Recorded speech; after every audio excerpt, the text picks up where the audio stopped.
আকিব নাবি, দিল্লি ক্যাপিটালস এই প্লেয়ারটাকে 8,40,00,000 টাকা দিয়ে তাদের দলে এবার ভিড়িয়েছে। যখন এত এত বড় নাম, পরিচিত নাম দল পাচ্ছিল না, তখন আকিব নাবির মতো একজন 8,40,00,000 টাকায় দল পেল। অবশ্যই তার মধ্যে বিশেষ কিছু তো আছেই। আমি আজকে ভিডিওতে আসলে আকিব নাবির গল্পটা বলবো। এই গল্পটা আমি নিজেও জেনেছি আজকে সকালের পর দুপুরের আগে, ওইটুকু সময়ের মধ্যে। কারণ আইপিএলে মেনে নিলাম যেহেতু আজকে অনুষ্ঠিত হওয়ার কথা ছিল, তো আমিও আসলে অনেক কিছু নিয়ে রিসার্চ করছিলাম, অনেকের গল্প খুঁজে চেষ্টা করছিলাম, একটা প্রেডিক্ট করছিলাম যে এই প্লেয়াররা এবার ভালো অ্যামাউন্ট পেতে পারে। অনেক আর্টিকেলও পড়েছি, তো সব জায়গা থেকে যে নামগুলো আমার কাছে মনে হয়েছিল যে খুব ভালো একটা অ্যামাউন্টে দল পেতে পারে এবং দল পাওয়ার পসিবিলিটিস অনেক বেশি, এই নামগুলোর গল্পগুলো আমি খুঁজে বের করেছিলাম, আর্টিকেলগুলো আলাদা করে রেখেছিলাম যাতে তারা অ্যাকচুয়ালি দল পেলে তাদের গল্পটা বলতে পারে। তো আকিব নাবির গল্পটা আমি আজকেই ভালো মতো জেনেছি। এর আগে তার নামটা একবার দুবার দেখেছিলাম, যেহেতু আমি স্কোর কার্ড অনেক ফলো করি যে কোনো দেশেরই ডোমেস্টিক ক্রিকেটে, সো ওই জায়গা থেকে নামটা দেখা হয়েছিল, বাট গল্পটা জানতাম না। জম্মু অ্যান্ড কাশ্মীরের প্লেয়ার, তিনি প্র্যাকটিস করতে যেতেন তার বাসা থেকে আরও 50 কিলোমিটার দূরে। এমনকি তিনি পেস বোলিং যে করতেন, ফুল রান আপে বোলিং করতে পারতেন না। পাহাড়ি অঞ্চল, ঠিকঠাক মতো কোনো কাঠামো নাই, তিনি শর্ট রান আপে বোলিং করতেন, কোনো মতো প্র্যাকটিসটা চালিয়ে যেতেন। তাকে একটা ইন্টারভিউয়ে বলা হয়েছিল যে মানে মোটিভেশনটা কই থেকে আসতো রেগুলার এইভাবে হার্ড ওয়ার্ক করা বা ইয়া করার। তিনি একটা উত্তর দিয়েছিলেন যে যখন আপনার লক্ষ্য দেশের হয়ে খেলা, তখন কোনো কিছুই আসলে বাধা না। তো জিনিসটা আসলে অনেক ইন্সপায়ারিং। 29 বছর বয়স।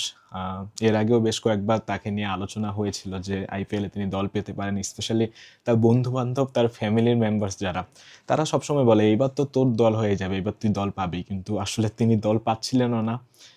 এবং এটা তার এতটাই একটা অভ্যাসে পরিণত হয়ে গিয়েছিল যে এবার আইপিএলের নিলামের আগে যখন তার একটা ইন্টারভিউ করেছিল ESPN ক্রিক ইনফো, তখন তিনি বলেছিলেন দল পেলে ঠিক আছে, বাট না পেলেও তিনি খুব একটা আসলে কি বলবো, চিন্তিত না, আর খুব একটা মন খারাপও করবেন না, এটার সাথে এখন তিনি অভ্যস্ত হয়ে গেছেন। যাই হোক, তারপরে এটা তো ধারণা করাই হচ্ছিল যে তিনি এবার খুব ভালো অ্যামাউন্টেই দল পাবেন এবং ভালো একটা দলেই যাবেন। আর সম্ভাব্য দল ধারণাও করা হচ্ছিল দিল্লি ক্যাপিটালস কিংবা মুম্বাই ইন্ডিয়ান্স। আরও বেশ কয়েকটা দল ছিল যারা নিলামের আগেই তাকে ডেকেছিল। নর্মালি কি হয়, নর্মালি যেটা হয়, আইপিএলের নিলাম তো আর আমাদের বিপিএলের মতো না যে হুট করে একজন প্লেয়ারকে রাতারাতি আমরা চিন্তা করলাম যে এই প্লেয়ারটাকে নিব, এই প্লেয়ারটাকে নিব। আইপিএলের প্রত্যেকটা দল অনেক আগে থেকে প্রত্যেকটা প্লেয়ারকে ফলো করা শুরু করে, প্রত্যেকটা প্লেয়ারের খেলা দেখা শুরু করে, এবং আকিব নাবিকে এই নিলামের আগেই কিন্তু ডেকেছিল দিল্লি ক্যাপিটালস, ডেকেছিল মুম্বাই ইন্ডিয়ান্স তাদের নেটে ট্রায়ালের জন্য। এবং ট্রায়াল কিন্তু খুব মানে যতটা সহজ আপনি ভাবছেন ততটা সহজ কোনো জায়গা না। ট্রায়ালে অনেক অনেক ছেলেরা এসে পার্টিসিপেট করে। দেখা যায় যে হয়তো 700, 800, 900, 1000 পেস বোলার এসেছে। এই এত এত পেস বোলারের মধ্যে আপনি জানেন না আপনাকে তাদের পছন্দ হবে কিনা, ডিপেন্ড করে কোন কোচ এই জিনিসটা দেখছেন।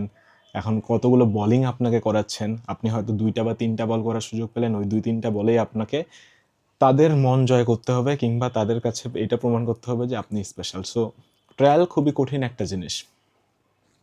আকিব নাবি এবার ট্রায়াল দিয়েছেন, দিল্লি ক্যাপিটালসের নেটেও দিয়েছেন, মুম্বাই ইন্ডিয়ান্সের নেটেও দিয়েছিলেন, এমনকি বাকি আরও বেশ কয়েকটা দলও তাকে ডেকেছিল ট্রায়ালের জন্য, কিন্তু তিনি আসলে শিডিউল মেলাতে পারেননি, কারণ সৈয়দ মুস্তাক আলী ট্রফিটাও চলছে, টি-20 ট্রফিটা, যেখানে তিনি 7 ম্যাচে এখন অব্দি বোধহয় 15টা উইকেট নিয়েছেন 8-এর কম ইকোনমিতে। কিন্তু আমাকে যদি বলেন যে তিনি কি এই 7 ম্যাচে 15 উইকেট নেওয়ার জন্যই আইপিএলে দল পেলেন, কিংবা এবারই মধ্যপ্রদেশের এগেনস্টে একটা ম্যাচে 3 উইকেট নিয়েছেন, 30+ রান করে দলকে জিতিয়েছেন, অলরাউন্ড পারফর্ম করার জন্যই পেলেন, আমি বলবো না। আকিব নাবির জার্নিটা গত 1-1.5 বছরে যেভাবে শুরু হয়েছে, এটা আসলে আনবিলিভেবল একটা জার্নি। রঞ্জি ট্রফিতে তার এই মৌসুমের আগে 20 ম্যাচে ছিল 46টা উইকেট। সেই আকিব নাবি এবার 8টা ম্যাচে নিয়েছেন 44টা উইকেট। ভাবা যায়, 8 ম্যাচে 44টা উইকেট, 6টা ফাইফার। আকিব নাবি যেভাবে বোলিংটা করেছিলেন এবারে রঞ্জি ট্রফিতে, অবিশ্বাস্য। তার ধারের কাছে কোনো পেস বোলার ছিল না, এমনকি টপ 5-এর একমাত্র পেস বোলার সম্ভবত তিনিই ছিলেন। এতটাই ভালো বোলিং করেছেন তিনি। এমনকি তিনি এত ভালো বোলিং কোন ব্যাটসম্যানদের এগেনস্টে করেছেন এটাও দেখতে হবে। যেমন মুম্বাইয়ের এগেনস্টে তিনি যে ম্যাচটা খেলেছিলেন, ওই ম্যাচে জয়সওয়ালকে আউট করেছেন, শ্রেয়াস আয়ারকে আউট করেছেন, শার্দুল ঠাকুরকে আউট করেছেন। তিনি আসলে প্রত্যেকটা ম্যাচেই খুব ভালো ভালো ব্যাটসম্যানদের এগেনস্টে খুব সফলতার সাথে বোলিংটা করে গেছেন। এবং ওই যে বললাম, 20 ম্যাচে 46 উইকেট পাওয়া একজন পেস বোলার লাস্টে রঞ্জি ট্রফিতে এসে যখন 8 ম্যাচে 44টা উইকেট পায়, তখন আসলে তার নামটা নিয়ে আলোচনা করাটা উচিত, করারই কথা। কিন্তু খুবই দুঃখজনক একটা ব্যাপার হলো, ক্রিকইনফোর ইন্টারভিউয়ে তিনি বলেছেন যে রঞ্জি ট্রফিতে ওমন অবিশ্বাস্য পারফর্ম করার পরও তাকে নিয়ে কেউ ডিসকাশনই করছিল না, তাকে নিয়ে কেউ আলোচনাই করছিল না, তার নামটা তিনি কোথাও শুনছিলেন না।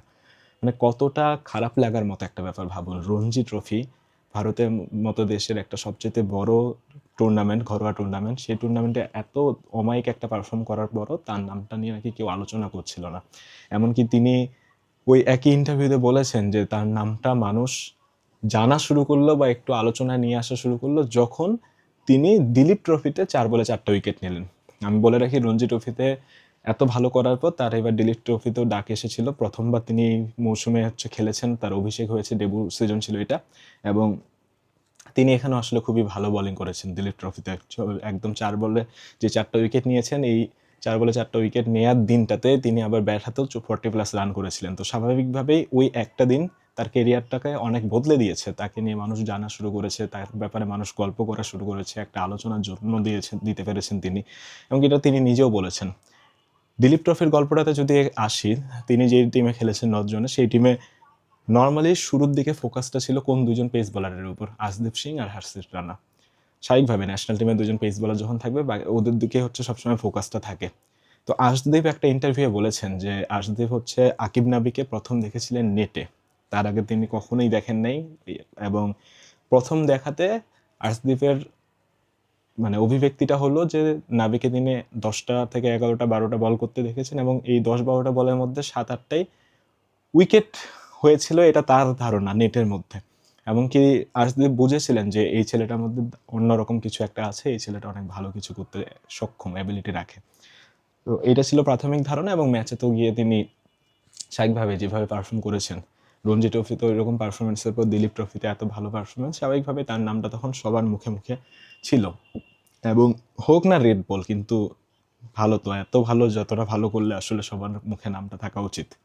তো ওখান থেকে আসলে ধারণা করা হচ্ছিল আকিব নাবি এবার আইপিএলে খুব ভালোভাবেই মানে গুরুত্ব পাবেন এবং খুব ভালো দামে হয়তো বিক্রি হবেন, এবং তেমনটাই হয়েছে। দিল্লি ক্যাপিটালস তাকে ট্রায়ালে ডেকেছিল, দিল্লি ক্যাপিটালসের অবশ্যই তাকে ভালো লেগেছে, এবং ভালো লাগার কারণেই দিল্লি ক্যাপিটালস কিন্তু এত দূর অবধি গিয়েছে তাকে দলে নেওয়ার জন্য, এমনকি আরও বেশ কয়েকটা দল তার জন্য বিট করেছে। এটা খুবই ভালো লাগার একটা ব্যাপার। এবং জম্মু কাশ্মীরের মতো একটা জায়গা থেকে আকিব নবীর মতো একজন পেসার, যে কিনা বাড়ি থেকে 50 কিলোমিটার দূরে প্র্যাকটিস করতে যেতেন, যে কিনা ফুল রান আপে বোলিং করতে পারতেন না, ঠিকঠাক স্পাইক ছিল না, অনেক কিছু ছিল না, যে কিনা দিনের পর দিন সুযোগের অপেক্ষায় ছিলেন যে কোথাও একটা সুযোগ আসবে, কিংবা দিনের দিন এই চেষ্টাটা করে গেছেন দিনের পর দিন যে তার নামটা কারোর না কারোর মুখে মুখে থাকবে, কেউ না কেউ আলোচনা করবে, এবং একটা সময় সবার মধ্যে ছড়িয়ে যাবে।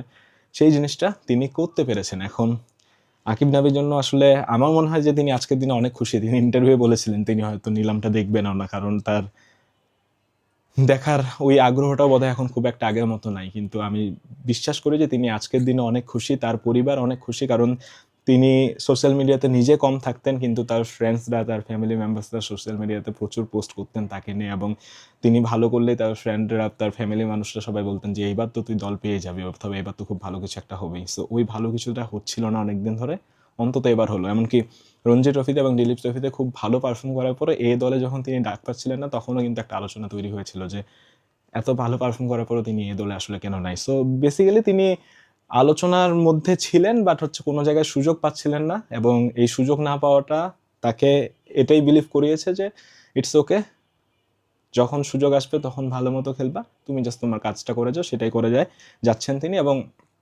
সবচেয়ে ইন্টারেস্টিং ব্যাপার যেটা, যে তিনি ন্যাচারালি আউটসুইঙ্গার বোলার।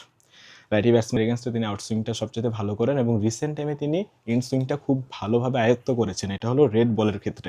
এবং টি20তে, যেটা সৈয়দ মুস্তাক আলী ট্রফির টুর্নামেন্টটা রানিং চলছে এখনও, এই টুর্নামেন্টে তার বোলিংয়ে খুব ভালো মতো দেখা গেছে কয়েকটা জিনিস। ইয়র্কারটা তিনি খুব ভালো আয়ত্ত করতে পেরেছেন ডেথে গিয়ে। নতুন বলে তো তিনি দারুণ একজন বলার, ডেথে ইয়র্কারটা এবং স্লোয়ার কাটার, যেটা তিনি স্লোয়ার কাটারটা ভালো করছেন, বাউন্সারটা ভালো করছেন। তো সব কিছু মিলেই আকিব নাবিকে নেওয়াটা দিল্লি ক্যাপিটালসের জন্য খুব ভালো একটা মুভ, এবং আশা করি যে আকিব নাবি খুব ভালো কিছু সময় এবার আইপিএলে পার করবেন, এতটা ভালো সময় পার করবেন যতটা ভালো সময় পার করলে ভবিষ্যতে হয়তো তাকে বা তার ফ্যামিলিকে আর নিজেকে সান্ত্বনা দিতে হবে না যে প্যারা নেই, এইবার হয়নি তো কি হয়েছে, চেষ্টা করে যা, পরের বার হবে।